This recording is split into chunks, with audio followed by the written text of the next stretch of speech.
So ayun, good day sa lahat, no? So merong issue lang tayo o problema ngayon. So yung motor natin kanina, pinaandar natin siguro mga 1 minute ay bigla siyang namatay. So pero na-notice ko na ng almost siguro mga 2 weeks ago. So every other day or every 3 days ay nakakaramdam ako ng loss ng power. Kapag piniga natin, medyo nade-delay yung kanyang power, tapos medyo pag start mo, kapag kasi kung umaga yung motor ko ay kini-kickstart ko lang siya siguro mga I think mga 2 to 3 kicks siya before umandar. So akala ko normal lang yun kasi nilalagay ko siya dito sa shop, medyo malamig kung gabi, tapos pag umaga pinapandar ko sa labas. So akala ko lang yun yung reason. Yun pala yung salarin ito. So kanina pinandar ko siya 1 minute, tapos bigla napatay, tapos pinandar ko ulit, kick tsaka push start. So wala nangyari, ayaw umandar, pero lahat power kompleto. May full tank tayo nung last night lang, nagpa full tank ako, tapos yung power niya lahat gumagana, okay naman. Tapos yung mga coolant, tinignan ko kanina, goods din. And yung tawag dito, yung air filter natin dito ay bago din, siguro mga 1 month, 2 months ago ko palang napalitan yung kanyang stock. Uma din, syempre fan, no? So yun yung gusto kong ilagay dito sa motor. So stock lahat to, sa mga hindi nakaalam. Ito hindi po to tutorial, just ano lang po, tawag dito, sharing lang, share and caring. So yun lang, yung topic natin, ito yung spark plug or ito yung salarin. So mahina na yung kanyang power, so umitim dito. Nilinisan ko siya, binigyan ko siya ng chance, nilinisan ko siya siguro, tapos binalik ko doon, tapos thread ko ulit, tapos pinaandar ko. Umandar siya siguro mga 10 second, tapos namatay, ayaw na umandar. So kinuha ko ulit, tapos tinignan ko dito, may mga gasolina or oil na siya nakalapat ulit dito na napakaitim. So siguro hindi niya na kayang sunugin yung fuel or air fuel mixture doon.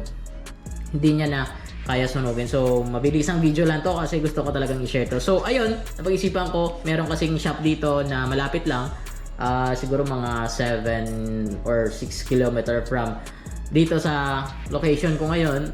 Umorder ako sa kanila, so shout out doon sa Motorheads Iloilo, napakaganda na kanilang shop. So pinadeliver pa nila, so binayaran natin syempre yung shipment.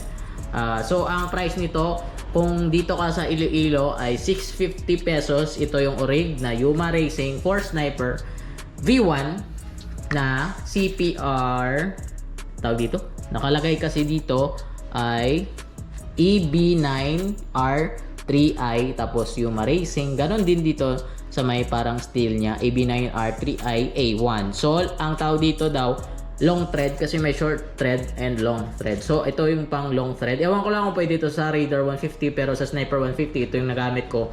Nabili ko to, yung old na to, sa Shopee, sa legit na shop, ay 580 pa nung time na yon, 3 years ago. So nabili ko siya August, natatandaan ko August 12, tinignan ko kanina sa Shopee account ko, August 12, 2021. So it's been 3 years na. So hindi ko na malaya na 3 years na pala, pero dapat sabi ng shop, kakilala ko na may racing, racing din straight sa kanyang Sniper na ngayon loaded na, napakalakas na, ay 2 years lang dapat palitan na itong Yuma Racing. Kaya pala minsan, pero hindi siya every month or every week or every day na may mafe-feel ka na ganun.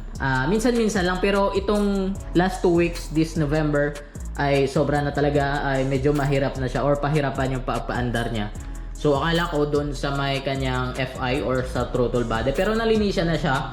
Hindi pa nagwa 1 year napalinisan ko na siya, okay na yon. So alam ko naman hindi yon yung reason. Siguro ito talaga yung salary na iniisip ko, pero hindi ko pa siya nabuksan. So ngayon nabuksan ko siya kasi hindi naman ako mekaniko, hindi ako expert about sa motor natin, pero nagre-research naman ako. So ayun, ito na yung old and yung bago na lagay na natin. So hindi ko na siguro ipapakita yung paglagay doon kasi hindi naman mahirap, pugutin yun and ibalik tapos i-thread lang. So yun lang, siguro sa video na to gusto ko lang i-share. So dapat pala i-check natin to. Iba-iba kasi yung mga spark plug natin, pero sa akin umabot siya ng 3 years. So August 2021, so ano na ngayon, November 30 na. So umabot siya ng 3 years mahigit. And ayun, so proud ako sa Yuma Racing and Yuma pa rin or Uma yung gagaminin natin kasi isang set sila kasi yung binili ko, yung cowl niya, yan yung kulay pula. Kung nakikita nyo yung kulay pula sa ilalim. So straight ako na Uma. Pero pang daily siya, hindi siya totally pang racing, pero pwede naman sa lakas niya, pero pwede din siya pang daily. So yun, at least magka-idea din kayo sa mga sniper nyo na version 1 kung wala kayong idea. So ito yung highly recommend ko kasi umabot siya ng 3 years eh. So ito lang yung last 2 weeks naramdaman ko yung parang mahina na talaga yung hatak niya kasi pag piniga mo na delayed na siya. So yun yung mga reason. So hindi to properly na review or something. Gusto ko lang share. Again, correct me if I'm wrong sa mga sinasabi ko. At least nagbibigay ako ng idea about dito sa issue ngayon ng motor natin. So ayan, nabili ko to 650. Ito yung kanyang box. Ayan lang, napaka-simple lang. So again, shout out doon sa Motorheads. Tingnan natin kung ma-upload to sa Facebook page natin. So salamat. So ayun, sa mga nanonood sa atin, yung syempre mga past video natin tungkol sa helmet. So ubos na yung helmet natin dito. So dito lang natira and then dito na lang na side. So close ako ngayon para lang dito sa motor natin na isa. Kasi yung WR nandun sa bahay. So nandito sa shop yung sniper kasi mas reliable gamitin itong sniper 150 kasi pwedeng kargaan sa likod, pwedeng dito sa harap, and hindi siya masyadong mataas para sa atin yung 5.4 yung height. So yung motor natin mag 4 years and basta sa January this 2024 magpa 5 years na siya. So I'm proudly sa paggamit ng, and masasabi ko talaga na matibay talaga yung sniper version 1 kasi umabot na siya ng 5 years this coming 2024 January 2. So yun lang sa video na to, at least nalaman nyo kung ano yung issue kapag ayaw umandar ng motor nyo. So ayan, papandarin na natin yung motor natin, i-on natin. So nakalagay na yung bago doon. So tignan natin kung hindi na siya mag lose power or mamamatay.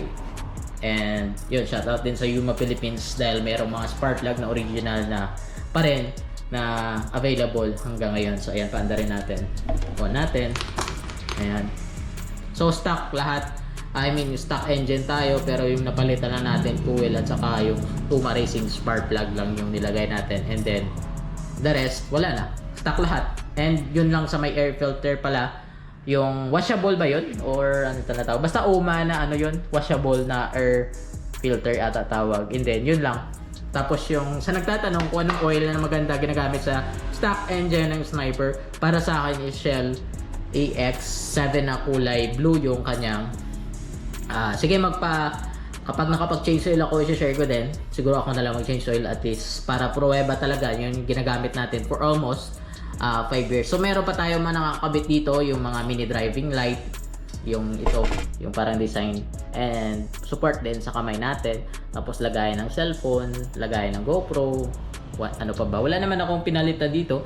Siguro basta sa susunod na ipapaliwanag ko na lang, and kung ano yung mga na long tawag dito, mga long review ko siguro sa mga nilagay ko dito sa stock natin na motor. Pero yung hindi lang stock dito, spark plug saka yung coil kasi napalitan na natin.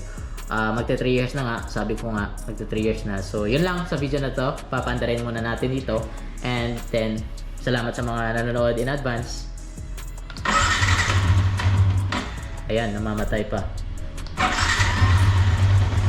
So ayan, sa pangalawang pindot natin, siguro hindi pa tansyado yung kanyang idle. Adjustin natin, siguro masyadong mababa. So yun lang, babush.